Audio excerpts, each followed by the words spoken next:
because the political culture of Nigeria is ideologically depressed.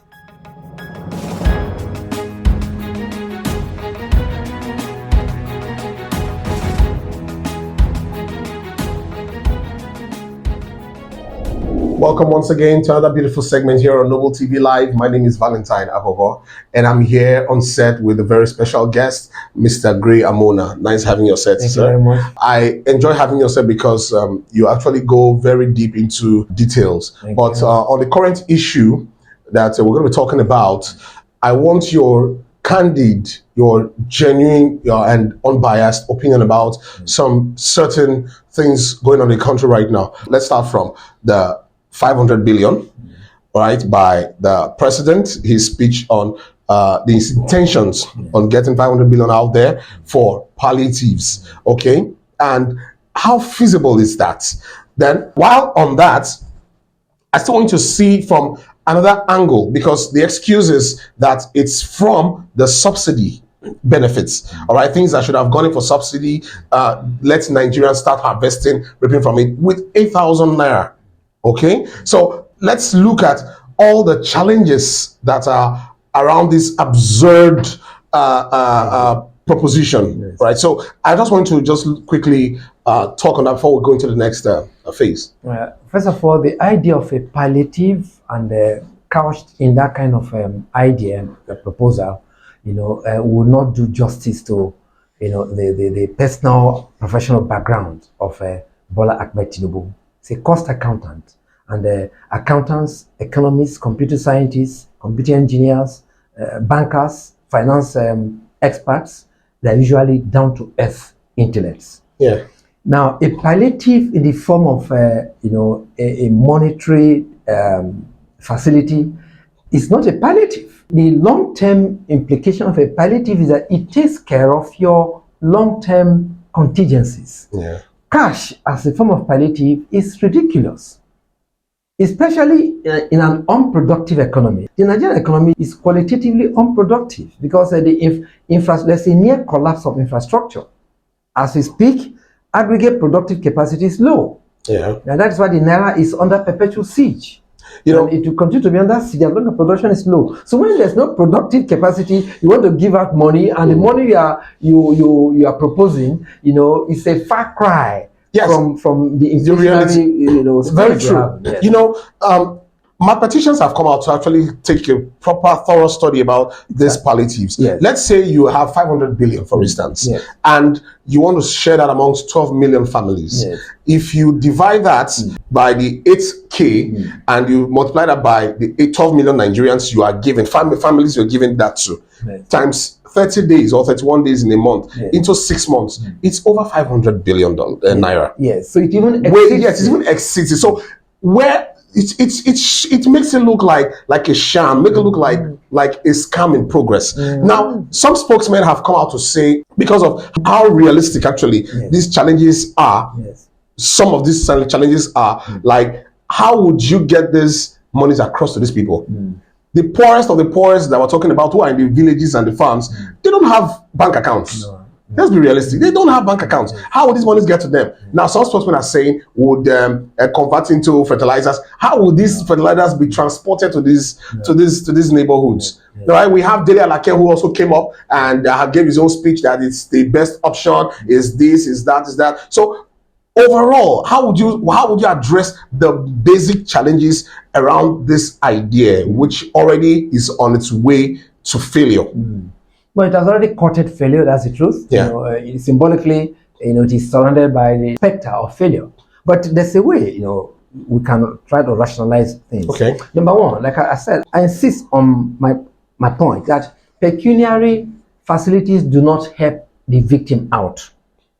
Right now, with the dramatic removal of subsidy on fuel, I say dramatic because it just happened, suddenly. Suddenly, yeah.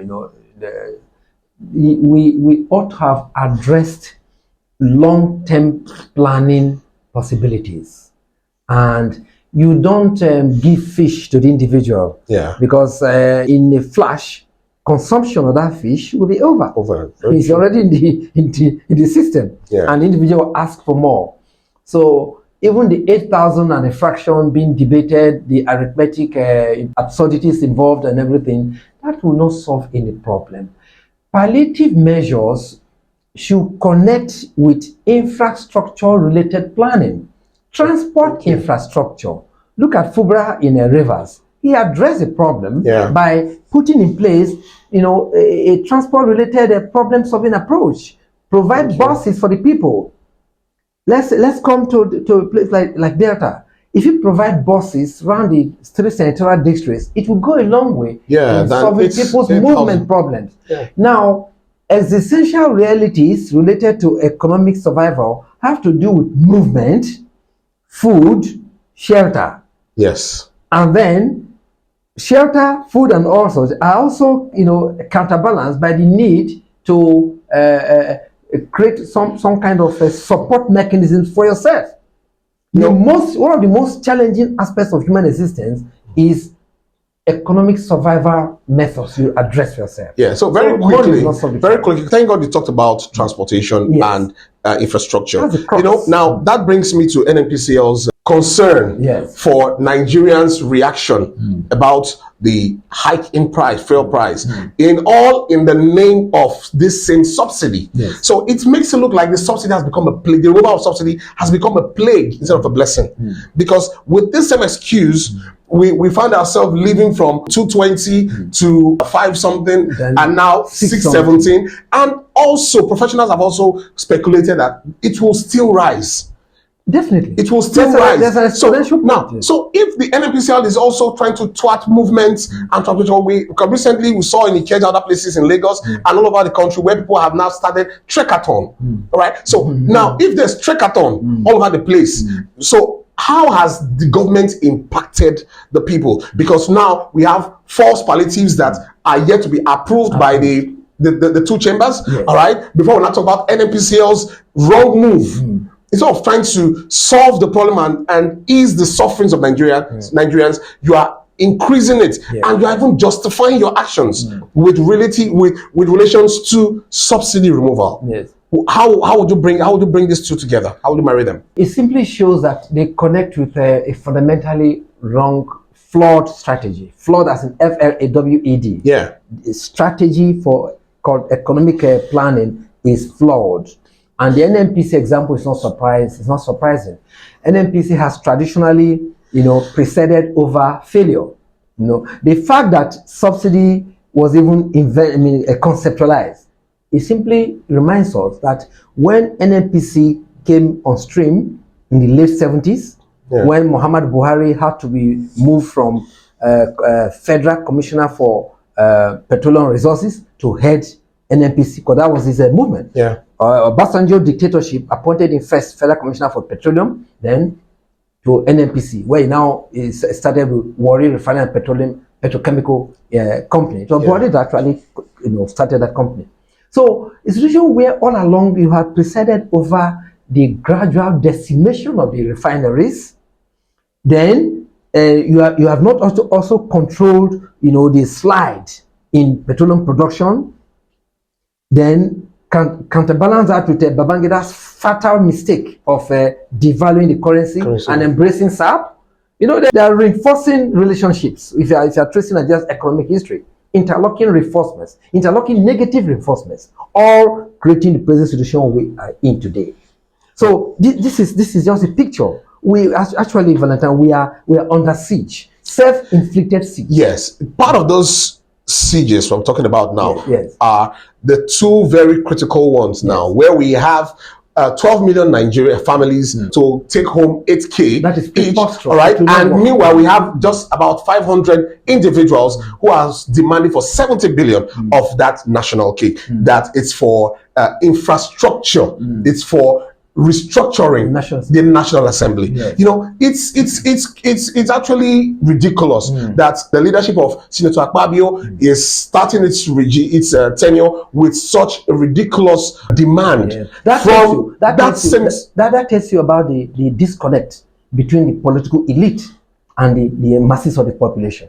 And that disconnect helps us to revisit one problem, about Nigeria's contemporary development. That is how the Nigerian elite underdevelops Nigeria.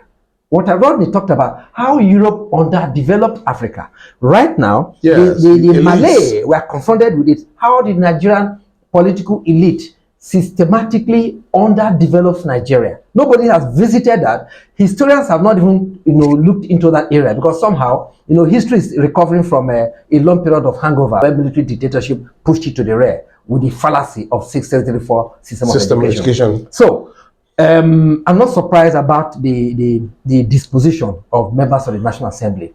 You see, a situation where the people are starving to death. You are talking about creating luxuries. A number of them who have been interviewed on different platforms didn't even have an explanation of what the money will be used for. Yes.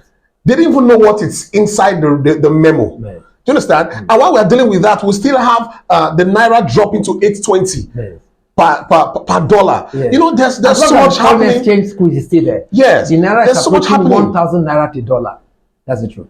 We went from 600 to 1,000 back down to 6 something, and now we're at 820. Yes. So which means we're heading back to 1,000. And while the fuel price is moving from 617 to only God knows, so maybe to another 1,000. Yes. There's so much happening. I mean, while a few folks are there deliberating on how to split, which will come to like 150 million for each of them. Yes. To do what exactly? They already have existing offices and all that. So there's a lot happening in this country. Now, what final words would you say to Nigerians out there who are trying to digest all these things happening at the same time? Yes. All of us are involved. We're a generation that is trapped, in malfeasance, serious malfeasance, misrule. We're a generation that is trapped in democratic misrule. It's a pity that the Democrats have become pseudo-democrats. And you see, they should watch it. Members of the National Assembly, they should watch it, because the way things are developing, let us not come back to Flight Lieutenant Rawlins's Ghana in 1979, when he brought out Afrifa, Ashampong, Akufo, and took them to the stakes, firing line. Yes. Then Obasanjo dictatorship, 1979, hypocritically, dismissed the whole development.